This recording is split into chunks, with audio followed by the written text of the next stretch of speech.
Hello বন্ধুরা, তো চলে এসেছি নতুন একটা ভিডিও নিয়ে মুভি রিভিউ বসছেন। তো আজকে যেটা দুটোর সময় লাইভ এসেছিল, দেব দা শুভশ্রী, মেগাস্টার এবং লেডি সুপারস্টার এসেছিল এবং তারা লাইভে এসে হচ্ছে তাদের নতুন মুভি নিয়ে কথা বলেছে। দেশু 7, যেটা হচ্ছে পুজোতে রিলিজ করছে, যেটা হচ্ছে যে আজকে বুকিং ওপেন করে দিয়েছে এবং হচ্ছে সব হলই প্রায় হাউসফুল হয়ে গিয়েছে। যতগুলো সিঙ্গেল স্ক্রিন ছোটো ছোটো গুলো করেছিল সবগুলো হচ্ছে হাউসফুল হয়ে গিয়েছে। তো সেটা খুব গুড গুড নিউজ। এতে আমি অনেক কিছু বলবো, এই কথাটা একটু ভিডিওটা লম্বা হতে পারে দেবদার ফ্যানেদের জন্য, কিন্তু এটা একটা ভিডিওটা অত হজম নাও করতে পারতে পারে, তারা হয়তো তাদের পছন্দের মতো নাও হতে পারে, তো অনেকেই হয়তো ভুলভাল কথা বলবে। তো এটুকুই বলে গালিগালাজ না করে যদি বোঝার ক্ষমতাকে বোঝো, নাহলে কমেন্ট বক্সে এসে কমেন্ট করো, কোশ্চেন করো, আমি উত্তর নিয়ে আরেকটা ভিডিও নিয়ে আসবো ডেফিনেটলি, ফর শিওর। যদি কোনোটাই পছন্দ না হয় কিন্তু লজিক্যালি কথা বলবে, ডেফিনেটলি আমি আসবো নেক্সট ভিডিওতে। ঠিক আছে, তো এবারে একটা জিনিস বলি, যেটা বলছি এটা কিন্তু সিনেমা, বাংলা সিনেমা হোক, ইন্ডিয়ান সিনেমাতে হিস্ট্রিতে একটা রেকর্ড করলো, যেটা হচ্ছে 9 মাস আগে হচ্ছে স্ক্রিন, মানে হল বুক করে দিচ্ছে, ঠিক আছে, এবং স্ক্রিনকে ঘিরে নিচ্ছে এবং হচ্ছে সেটাকে হচ্ছে রিলিজ করছে, এবং তার প্রথম দিনই 7টা না 8টা হল ছিল, সবগুলো এসএসআর সবগুলোই হচ্ছে হাউসফুল হয়েছে। ঠিক আছে, হাউসফুল হয়ে গেছে, হল বুক হয়ে গেছে পুরোটাই। তো যেটা একটা বিশাল বড় একটা অ্যাচিভমেন্ট, বিশাল একটা প্লাস পয়েন্ট, খুব সুন্দর প্লাস পয়েন্ট। কিন্তু এবারে হচ্ছে আমি, মানে মুভিটা বেসিক্যালি বলা হচ্ছে ফার্স্টে নেগেটিভ, মানে পজিটিভ বলতে এটুকুই, 9 মাস আগে অ্যানাউন্সমেন্ট করেছে, 9 মাস আগে হচ্ছে 9 মাস আগে অ্যানাউন্সমেন্ট করেছে, 9 মাস আগে হল ছেড়েছে এবং লাইভে এসে সেটা নাম, মানে সেটা বলেছে, তো সেগুলো লাইভ এসে অ্যানাউন্স করেছে, সেটা খুব ভালো একটা স্টাইল, খুব ভালো একটা প্রসিডিওর, ঠিক আছে, এবং রেকর্ড ব্রেকিং একটা প্রসিডিওর। তো যেটাকে আমি ডেফিনেটলি সাপোর্ট করি এবং আমার পার্সোনালি মনে হয়েছে যে খুব ভালো জিনিস, খুবই ভালো ইনিশিয়েটিভ। তো এটা একটা দিক থেকে আমি যখন সাপোর্ট করি এবং অপোজিটে যখন আসবো, অনেকগুলো কারণেই আসবো, যখন সাপোর্ট করি না কেন সেগুলো আমি বলবো একটা একটা একটা। তো এবারে বলছি, তো ফার্স্টেই বলি যে আম, যে ক্যালেন্ডার, যে টিম রয়েছে বাংলাদেশের স্ক্রিনিং কমিটি, তারা কিন্তু দেবদাকে বলেছিল পুজোতে না আসতে। তার জন্য কিন্তু 15 আগস্ট বাইক অ্যাম্বুলেন্স দাদা এবং হচ্ছে 25 ডিসেম্বর তারা কিন্তু ওপেন স্লট দিয়েছিল এবং বলেছিল যে যেহেতু মুভিটা হচ্ছে বেরোবে হচ্ছে দুর্গাপুজোতে, জিদ্দার জন্য একটা স্লট রেখে দিয়েছিল। এবং জিদ্দা কেউ বলে বিপ্লবী, কেউ বলে ডাকাত, এটা কিন্তু বহুদিন ধরে প্রমোশন করছে, অনেক হার্ডওয়ার্ক করছে। 15 আগস্টে ও ভিডিও বের করেছিল, তারপর প্রত্যেকটা শোতে গিয়ে কিন্তু জিদ্দা কিন্তু এই কথাটা বলছে যে আমি কিন্তু ওটা পুজোতে বের করবো। তো সত্যি কথা বলতে কি, ডেফিনেটলি একটা সুপারস্টার, যদি তুমি এতই ভালোবাসো, এতই ভালো চাও বাংলা ইন্ডাস্ট্রি, তাহলে তুমি একটা যখন দেখতে পাচ্ছ একটা সুপারস্টার যখন আসছে ওই টাইমে শো নিয়ে এবং ওই টাইমে মুভি নিয়ে, তাহলে কি উচিত যে না, আমি একা না, ওই মানুষটাকে একবার সুযোগ দিই। যদি না পারে ডেফিনেটলি পরে আবার বলবো দেখো পুজোতে এবার মার্কেটিং হয়নি, হল মালিকেরা হচ্ছে লস খেয়েছে, তো এবার তোমাকে আসতে দেবো না এবং তুমি এসো না প্লিজ। একটা সুযোগ দিয়েছিলাম, তুমি করতে পারোনি, তো তারপর তুমি নেক্সট টাইম তুমি 15 আগস্ট নাও।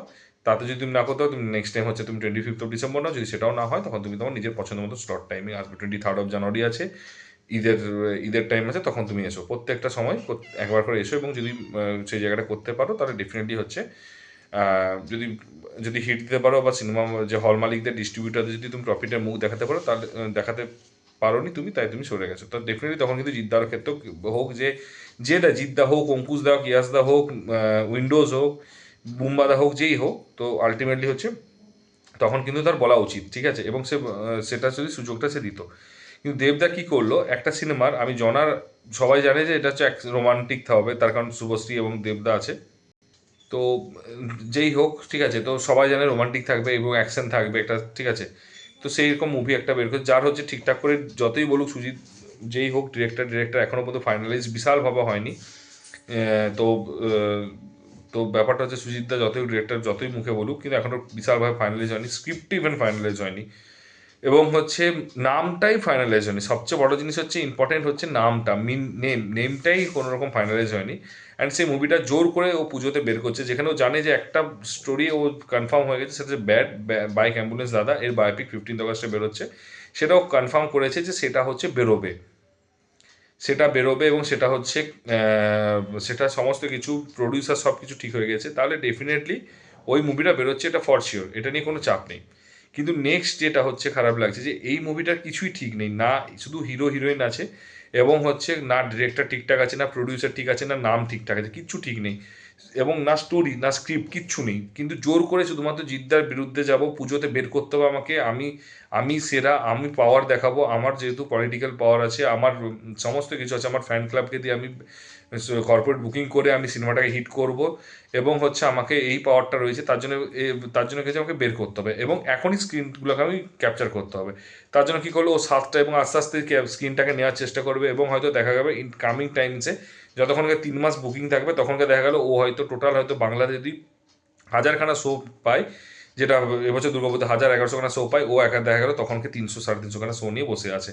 এবং একটা জিনিস কি, অনেকেই মানবে না, কিন্তু একটা জিনিস কি, যে একবারে যদি শোটা তখন দিয়ে যদি হল বুক করা হয়, হলে যদি লোক নিয়ে যাওয়া হয়, তাহলে কিন্তু জিনিসটা চোখে পড়বে। কিন্তু ও যদি প্রত্যেক মাসে যদি 50টা করে হল নেয়, অ্যান্ড আস্তে আস্তে আস্তে আস্তে কেউ এখন থেকে দেশুর ওই এটাতে কেউ ইন্টারেস্টও দেখাবে না, কেউ ওইখানে এত যাবেও না। তার কারণ এখন অনেক দেরি আছে। ওই মুহূর্তে কী করবে, হলের টিকিটগুলোকে এক এক করে বুক করা শুরু করে দেবে, এবং যেটাকে অ্যাকচুয়ালি বেসিক্যালি আমরা বলি কর্পোরেট বা বাল্ক বুকিং, সেই টাইপের হবে। কেউ খেয়ালও করবে না ওই জিনিসটা। খুব রেয়ার পেজ ফলো করবে, রেয়ার পেজ নোটিস করবে, এবং হচ্ছে সেটা আস্তে আস্তে করবে, এবং দেখা হবে ও বলবে দেখো ভাই আমার 350টা হল হচ্ছে অলরেডি শো হাউসফুল হয়ে গেছে, তো আমাকে আরও 300খানা দাও, আমার হচ্ছে not up to the mark show আছে। এবং তারপর আরও ওইভাবে তখন একটা 100টা শো এমনি ফুল করবে, এবং ওর ফ্যান বেস যেটা আছে সে 100টা শো, তাহলে 550টা তো শো এমনি ফুল হয়ে গেল। তখন ও বলবে ফার্স্ট, এবং বলবে দেখো আমি এতগুলো শো ফুল হয়ে গেছে, আমার 700টা দিচ্ছ, তার মধ্যে 550টা শো ফুল হয়েছে।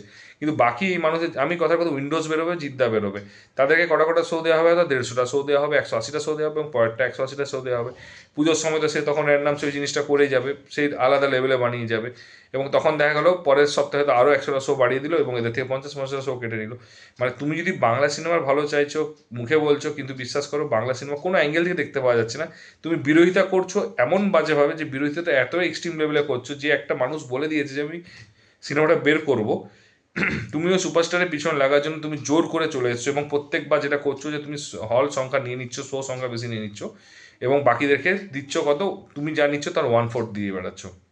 তাহলে সিনেমাটা সে লড়াইটা হচ্ছে কোথায়, সমানে সমানে? তুমি এক তো তোমার সমানে সমানে করছো না, বা তুমি, আমি 5টা পয়েন্ট দেখাবো। এক, তুমি বলছো বাংলা সিনেমার ইন্ডাস্ট্রি ভালো চাই, তাহলে তুমি একটা যখন অলরেডি অ্যানাউন্স করে যে তুমি কেন আসছো সেই দুর্গাপুজো, তুমি কালী পুজোয় আসো।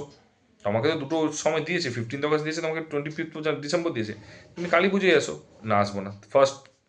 সেকেন্ড হচ্ছে, তুমি এখন থেকে কী করছো, হল নেওয়া শুরু করছো, শো সংখ্যা হল নেওয়া শুরু করছো, তার কারণটা কী হচ্ছে, এখন থেকে তুমি হাউসফুলের নাম দেখাবে, দেন আরেকটা 2-4টা করে তুমি হল নেওয়া শুরু করবে, এবং আবার তুমি এরকম করে জাস্ট কর্পোরেট বুকিং করে আবার হচ্ছে তুমি হলগুলোকে তুমি হচ্ছে বুক করবে। তা তুমি এটাতেও তুমি অ্যাকচুয়ালি খোকলা করছো, ভিতর থেকে চুরি করছো ওয়ান টাইপ অফ, যেটা আমার পার্সোনালি মনে হয়, চুরি করা নয়, মানে নোংরামি করা বলে।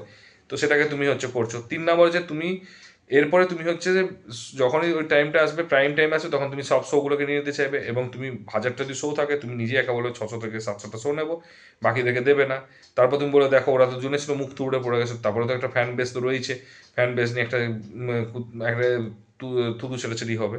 তো সেটাও তুমি তিনটে কারণ দেখানো হলো। 4 নম্বর কারণটা হচ্ছে, তুমি তুমি ইন্টেনশালি যার কিছু স্টোরি থেকে শুরু করে, তুমি আমাকে মানে সত্যি কথা বলতে কি, তুমি বলছো আমি নতুন মুখ আনতে চাই, কিন্তু কোথায় নতুন মুখ? তোমার প্রোডাকশন আসলে নতুন মুখ আসছে কোথায়?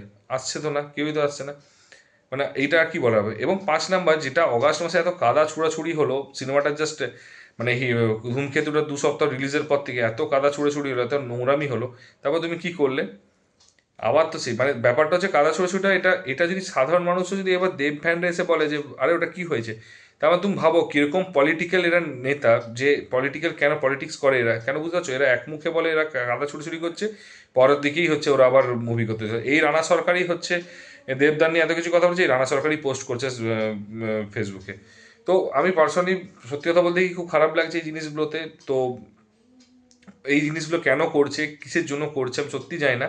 এতে ইন্ডাস্ট্রির ভালো হচ্ছে না। আমি এই মানুষগুলোর জন্য আমি কারোর প্রতি আমার ঘেন্না বা বিদ্বেষ নেই। আমার একটাই কথা বলা হচ্ছে যে এই মানুষগুলোকে এইটুকু বোঝা দরকার যে আমি কি চাইছি, আমি কি করছি, এটুকুই বলার আছে। এর বেশি আমার কিছু বলার নেই। আর সত্যি কথা বলতে কি খারাপ লাগছে আমার এই পয়েন্টগুলোতে, যে মানুষগুলো প্রত্যেকটা এক একটা যথেষ্ট ভালো জায়গায়, যথেষ্ট স্টেবল জায়গায় আছে। এই মানুষগুলো যদি বাংলা সিনেমার কথা ভাবতে শুরু করে, তাহলে কিন্তু বিশ্বাস করো বাংলা সিনেমা অনেক দূর যাবে। কিন্তু তুমি ভাবতে মানুষগুলো না শুরু করে, তাহলে বাংলা সিনেমাটা একটা একটা সাইন পর, আর 2 বছর 5 বছর পর বিশ্বাস করো 2030-এ বাংলা সিনেমা গুটিয়ে যাবে। আর কিচ্ছু না, গুটিয়ে যাবে। তার কারণ হচ্ছে খোকলা হয়ে যাচ্ছে ভিতর থেকে। তুমি যতই মুখে বলে এটা হিট, আদৌ আমি বলছি এটা জেনারিক হিট খুব কম হচ্ছে। ঠিক আছে, যেমন একেন বাবু হয়েছে, বা এই টাইপের মুভিগুলো জেনারিক হিট হয়েছে, কিন্তু তুমি এগুলোকে জেনারিক হিট বাকিগুলো বলতে পারছো না। ঠিক আছে, যে কাদা ছুড়োছুড়িগুলো হচ্ছে, যে জিনিসগুলো হচ্ছে, আমি এটুকুই বলবো যে আমি as a Bangla cinema fan হয়ে আমি দেবদা, শুভশ্রীদি, জিদ্দা, নন্দী এসভিএফ, রানা সরকার দাকে বা হচ্ছে নিসপাল সিং, যাকে সবাইকে আমি একটা রিকোয়েস্ট করবো যে বাংলা সিনেমাটাকে বাঁচাও, বাংলা সিনেমাটাকে নিয়ে যাও, এরকম কাদা ছৌচুরি বন্ধ করে একে অপরকে সাপোর্ট করে একে অপরের হাত ধরে এগিয়ে যাও। নাহলে তুমি একটা জিনিস বলছি, তুমি ভেবে দেখো, নারী চরিত্র বেজায় জটিল, এত ভালো একটা সিনেমা, এত ভালো একটা কনসেপ্টের সিনেমা, এত সুন্দর একটা কমার্শিয়াল মুভি, এত সুন্দর কমেডিওয়ালা মুভি, এত সুন্দর সোশ্যাল মেসেজ দেওয়া মুভি, এত ভালো অ্যাক্টিং করেছে, এত ভালো স্টোরি ছিল, এত ভালো ডিরেকশন ছিল, এত হাই বাজেট দিয়ে বানিয়েছে, সেই মুভিটা শুধুমাত্র উইন্ডো পেলো না বলে সিনেমাটা ফ্লপ খেলো। সিনেমাটা শুধুমাত্র ফ্লপ খেলো জাস্ট বিকজ অফ উইন্ডো পেলো না বলে, যেটা সবচেয়ে প্যাথেটিক, যেটা সবচেয়ে পেনফুল একটা মোমেন্ট। তো আমার এটাই বলার আছে যে জিনিসগুলো হচ্ছে তোমাকে বুঝতে হবে তাদেরকে, যে যে এখানে আমি ইউটিউবে ভিডিওতে, আমি জানি আমার ইউটিউবে ভিডিওতে 100 জনের ভিউ নেই, তো ডেফিনেটলি আমার ভিউ নেই যখন আমাকে তারা দেখবেও না।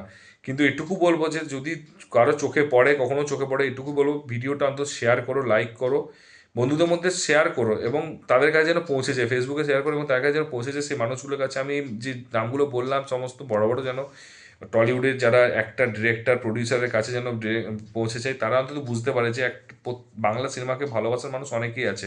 বাট তোমাদেরকে পলিটিক্স ছেড়ে দিয়ে বাংলা সিনেমাকে ভালোবাসতে হবে। যখন কেউ আসতে এসেছে, যেমন আমি আবারও বলছি, প্রতিবার দুটো কম্পারিজনই বলি, একটা এটা এই রিসেন্টলি নারী চরিত্র বেজে জটিল কেন ফ্লপ হলো, এবং একটা হচ্ছে কেন হচ্ছে মির্জা ঈদে আসলো, জিদ্দা সরে গেল বুমেরাংকে নিয়ে, তার নিজের জায়গাটা ছেড়ে দিয়ে। কারণ বুঝতে হবে যে ও জানে যে বাংলা সিনেমাকে ভালোবাসতে হবে, সে জানে যে কমার্শিয়াল সিনেমা আসছে, যে সিনেমাটা আমি এতদিন ধরে সাপোর্ট করে আসছি, সে সিনেমাটা আসছে একজন আমাকে দেখে সে জোর করে, মানে সে হচ্ছে জোর দেখি, মানে সাহস পেয়ে নিয়ে আসছে, তার কাছে যদি সাপোর্ট আমি না করি তাহলে কি হবে। বা জিদ্দা হচ্ছে বলেছে যে যখন বৈরাগী যে সিনেমাটা বেরোচ্ছে নিজের প্রোডাকশন হাউসে, যে নতুন মুখ নিয়ে আসার চেষ্টা করছে, অডিশন নেবে, তাহলে এই জিনিসগুলো হচ্ছে তুমি বুঝে নাও যে একটা মানুষ হচ্ছে কাজে নয়, একটা অবাঙালি, সবাই বলে আরে একটা অবাঙালি হয়ে বাঙালিদের জন্য এত ভাবছে, তা তুমি বাঙালি হয়ে তুমি এত তোমার পাওয়ার থেকে তুমি যদি সেটুকু না করো, তাহলে তুমি কিসের বাঙালি, কিসের তুমি বাংলা সিনেমাকে ভালোবাসলে। এটুকুই বলার আছে, এর বেশি কিছু বলার নেই। যদি আমার কথাটা কারো খারাপ লাগে, দেবদা বা দেবদার ভক্তদের বা রানা সরকারদার বা এসবিএফ কারো যদি খারাপ লাগে, আমি তার কাছে ক্ষমা চেয়ে নিচ্ছি, আমি ফার্স্টেই বলছি ক্ষমা চেয়ে নিচ্ছি, কিন্তু সিরিয়াস বলছি, এটা একদম হার্শ রিয়েলিটি বললাম। আমি কারো ফ্যান বলে নই, আমি অঙ্কুশদার ফ্যান, ইয়াসদার ফ্যান, জিদ্দার ফ্যান, দেবদার নই, আমি প্রত্যেকটা মানুষের ফ্যান, প্রত্যেকটা সুপারস্টার, প্রত্যেকটা বুমবাদার, প্রত্যেকের আমি ফ্যান, প্রত্যেকটা প্রডিউসারের ফ্যান। আমার কাছে কথা হচ্ছে বাংলা সিনেমার ফ্যান আমি ওভারঅল। তো বাংলা সিনেমাকে হচ্ছে বাঁচিয়ে রাখার জন্য আমি মনে করি এই জিনিসগুলো করলে আমার এমন কিছু আমার মনে হয় যে এতে ভালোই হবে। আমি যদি কোথাও ভুল প্রমাণিত হই তাহলে ডেফিনেটলি ভালো হবে। এটুকুই বলবো দেবদাকে যে প্লিজ তুমি পারলে এটা কালী পুজোয় নিয়ে এসো, অন্তত একটা উইন্ডো যখন তোমাকে বলছে, তো অন্তত ছেড়ে দাও উইন্ডোটাকে, আমি এটুকুই বলবো। এবং সিনেমাকে চেষ্টা করো যে এটা ডেফিনেটলি তুমি যখন তোমার কনফিডেন্স আছে যে কালী পুজোয় নিয়ে এসো, হিট করতে হবে তাহলে মুভিটা। তো এটুকুই রিকোয়েস্ট আছে, এবং এর বেশি বলার কিছু নেই। দেবদা তুমি আমাদের থেকে অনেক বেশি বোঝো, এবং যাই হোক, কারণ যেটু সিনেমাটা এখনও কিছুই সেরকমভাবে তৈরি হয়নি, জাস্ট একটা অ্যানাউন্সমেন্ট হয়েছে, পিছিয়ে দিয়েও পারলে কেউ বলবে না ভয় পেয়েছে, ঠিক আছে। যারা যে ফ্যানদের বলা অভ্যাস আছে তারা বলে যাক, ঠিক আছে। অ্যাটলিস্ট এটুকু বলবো যে বাংলা ইন্ডাস্ট্রির স্বার্থে এটা করো, আর যদি কোনো ভুল বলে থাকি ক্ষমা করে দিও। আর ভিডিওটা যদি ভালো লেগে থাকে বন্ধুরা, তোমরা শেয়ার করে দিও। আমি যদি কোথাও ভুল বলে থাকি তোমরা কিন্তু কমেন্ট করতে পারো আমাকে। আর যদি চ্যানেলে নতুন হতো একটু সাবস্ক্রাইব করে দিও। দেখা হচ্ছে পরের ভিডিওতে, ভালো থেকো, take care, tata, bye by.